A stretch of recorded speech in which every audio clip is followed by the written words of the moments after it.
Ladies and gentlemen, another day here for Atlanta Falcon mandatory minicamp. We have a lot of news, notes, highlights, observations, and man, did we have some fun things going on at today's practice. They had what was called a bucket challenge, had some really good throws, but one specifically out of number 34 here, Ray McLeod. I mean, absolute dart in the bucket. I mean, dropped in perfectly. No, it's hard to tell from that angle, but yeah, he did it. And then Drake London went up next. But we have a lot of actual things to talk about in this video from today's practice, and we're going to go over everything you need to know from the highlights and news and notes. However, before we dive into today's practice, I do need to ask a little bit of a favor from you guys.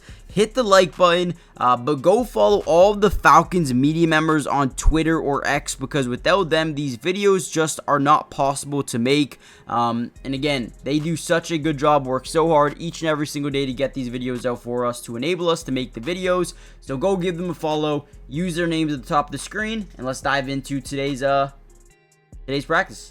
Now, as you watch some of this Jesse Bates jug drill, I do want to say the players that were not active during the Falcons' first minicamp yesterday was Cardell Hodge. Kyle Pitts was not there as well. It seems like he's been dealing with some sort of injury. Kevin King, Troy Anderson, Braylon Trice, Caleb McGarry, David Onyemata, Morgan Fox also not there as well. So those are some of the biggest players that were not activated for yesterday's practice. So I'll update you for today's practice as well. It seems like I said, Kyle Pitts has a foot injury. Caleb McGarry has been out with an undisclosed injury. And then Ricky Moore said they're just going to be very cautious with these injuries to make sure these guys are ready to go for the start of the season.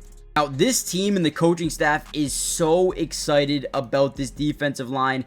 Adding a guy like Jalen Walker, adding a guy like James Pierce, dude, they are pumped. They think that this pass rush defense is going to be generations ahead of where they were last season right here. You got to see a little bit of those young rookies getting activated. First up is Jalen Walker. He was their first pick and then traded up to get James Pierce as well. Again, they're very excited about this pass rush, and they've been getting better each and every single day, so that is definitely a major upside from mandatory minicamp thus far. Also got to see some more Michael Penix throwing to his wide receivers. We've got some zig routes here. First one is from Darnell Mooney, probably number 2 wide receiver in this room right now. Really good catch there, good catch radius. Number 2 rep for Michael Penix is to number 83. I believe this is Malachi Polk, who's actually been standing out over the last few weeks of these practices. But again, just trying to build some chemistry, build a rapport with these wide receivers. And quarterbacks, Michael Penix, Kirk Cousins, Easton Stick, and Emory Jones seem to be your quarterbacks for, all of mandatory minicamp and training camp as well, unless they decide to make a move at quarterback, which would mean maybe they trade Kirk Cousins. Let me know what you guys think about trading or keeping Kirk Cousins, guys, because one of the major things that I like to talk about is if Michael Penix were to miss a game or two, you definitely would rather have Kirk Cousins than an Emory Jones or an Easton Stick. So I do see some upside to keeping Kirk Cousins, but at the end of the day, if he doesn't want to be here, what are you going to do? But also at the same time, you have Kirk Cousins coming out here and saying, listen, I'm coming in here to do whatever it takes to help my guys win games. If it's being a backup quarterback, whether it's helping develop Michael Penix, I'm going to do whatever it takes. So he's also been a really good player to have in this locker room. But again, he might just be saying that, and at the end of the day, maybe he doesn't want to be traded. There's another great pass here. I believe that's 85, which would be Tegan Quintariano. He's another tight end here they brought over from Houston. But this tight end room is pretty open, right? Kyle Pitts not being here, very concerning, right? We'll see what happens with training camp. You have Charlie Warner, you got Tegan, you got Felipe Franks, you got Nikola Kalinick, and then you got Joshua Simon.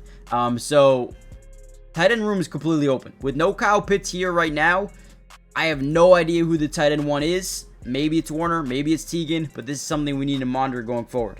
Here's some more work with Michael Penix. And actually, before we get any further into the video, guys, do me a big favor. Hit that like button if you want more Falcons updates throughout the entirety of this year's offseason. Not only are we going to cover the rest of mandatory minicamp, but they start training camp next month as well. We're going to be covering. So what you need to do is subscribe to the channel. It is free. It doesn't cost anything to join the family, but it doesn't end with just practices. Once they start preseason football, we're going to be breaking down some all 22 coaches film for preseason and regular season as well. So make sure you guys join the family, turn on post notifications, that way you're notified every time we post one of these videos. I might even go live at some points during the season to break down film for you guys in a live type of setting. So if you want that, let me know in the comments down below. And with that being said, let's kind of dive a little bit more into today's video and talk a little bit more about the overall takeaways from practices over day 1 and day 2 as well.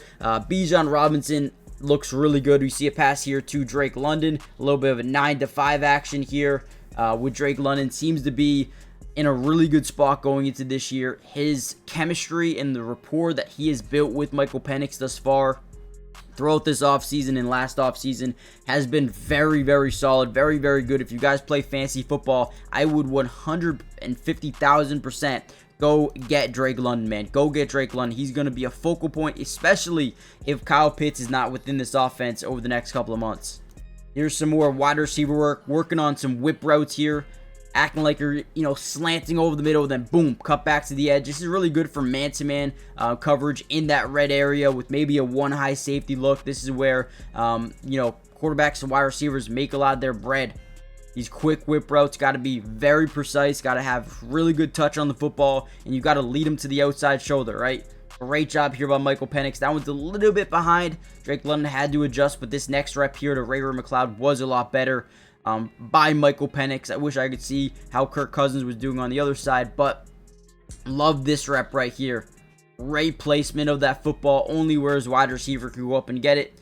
These are the ones you really like to see. I also want your guys' opinion on this quarterback room. Now, obviously, when you have Michael Penix and Kirk Cousins, someone's got to win that number 3 job. As of right now, you got Emory Jones and Easton Stick. Who do you think right now is going to make this team as that quarterback 3? Easton Stick coming over from the Chargers this offseason, and you had Emory Jones from last offseason. Which one of these guys do you think makes the biggest impression and makes his football team? However, that's all we really have for you guys. The Falcons media members aren't really allowed to show too much of 7-on-7s or 11-on-11s. So we are going to end the video here. Let me know what you guys think in the comment section down below about the Atlanta Falcons and where they're headed this season. Bijan looks really good. Kirk Cousins is officially here working with the team and definitely trying to just take this as mature as possible, which is a good thing. If you're the Atlanta Falcons, you definitely want them in the building. And the only one that was not really at minicamp over the first couple of days was Morgan Fox over that first day. I believe it was a personal matter, so he was excused. But let me know what you guys think. Hit the like button. Subscribe to the channel if you're new. Join the family. Turn on post notifications. And I should be seeing you guys in the next update. We saw a lot of Drake London versus AJ Terrell as well. Those guys are, going head-to-head. Iron, sharpening iron. And that is very fun to see. But with that being said, I'll see you in the next one, man. Peace.